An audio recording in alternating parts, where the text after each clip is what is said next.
Mahesh Babu Trivikram combination లో cinema అంటే high voltage expectations వచ్చేసాయి. అతడు కలేజా తర్వాత ఇద్దరి కలయిక కావడంతో సంక్రాంతికి బొమ్మ బ్లాక్ బస్టర్ అంటూ ఫ్యాన్స్ ఊగిపోయారు. టాప్ డైరెక్టర్ త్రివిక్రమ్ అంటేనే ఫ్యామిలీ సెంటిమెంట్ తో పాటు కామెడీ ఉంటుంది. దాంతో సినిమా హిట్టే అంటూ అంచనాలు పీక్స్ కు చేరాయి. మరోవైపు ట్రైలర్ లో మహేష్ బాబు స్టైల్ యాసలకు ఫ్యాన్స్ ఫిదా అయ్యారు. అనుకున్నట్టుగానే సంక్రాంతికి గుంటూరు కారం జాతర మొదలైంది.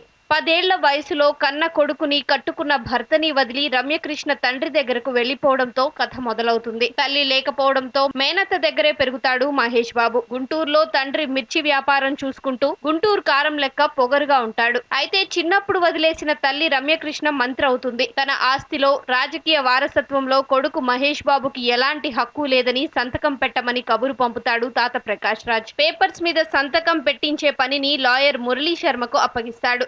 సంతకం కోసం లాయర్ కూతురు శ్రీలీల మహేష్ బాబును కాకా పట్టే పనిలో భాగంగా ప్రేమలో పడుతుంది. అసలు వారసత్వం వదులుకోవాలని సంతకం ఎందుకు అడుగుతారు? తల్లి రమ్యకృష్ణ చిన్నప్పుడే ఎందుకు వదిలేసింది? రమ్యకృష్ణ రెండో పెళ్లి ఎందుకు చేసుకుంది? ఇదంతా తెలియాలంటే గుంటూరు కారం చూడాల్సిందే.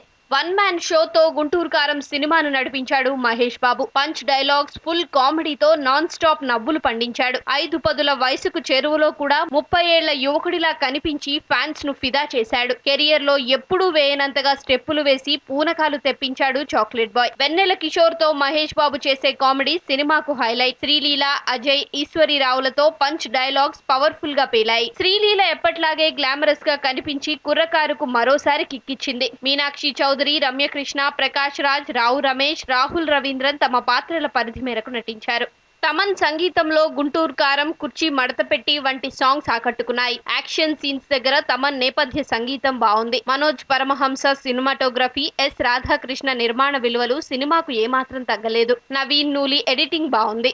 సీన్స్ షార్ప్ గా కట్ చేశాడు. ఇక టెక్నికల్ విషయాలు పక్కన పెడితే త్రివిక్రమ్ శ్రీనివాస్ కథ, దర్శకత్వం ఎక్కడా బోర్ కొట్టకుండా సినిమాను 2.5 గంటల పాటు నడిపించాడు. అమ్మతనం అంటే అన్నం పెట్టి జోలపాడితేనే కాదని, కంటికి కనిపించకుండా కూడా కొడుకుని జాగ్రత్తగా చూసుకోవచ్చని చెప్పాడు త్రివిక్రమ్. కామెడీని పండించడంలో త్రివిక్రమ్ మార్క్ కొట్టొచ్చినట్లు కనిపించింది. Decent comedy, punch dialogues powerful గా పేలాయి.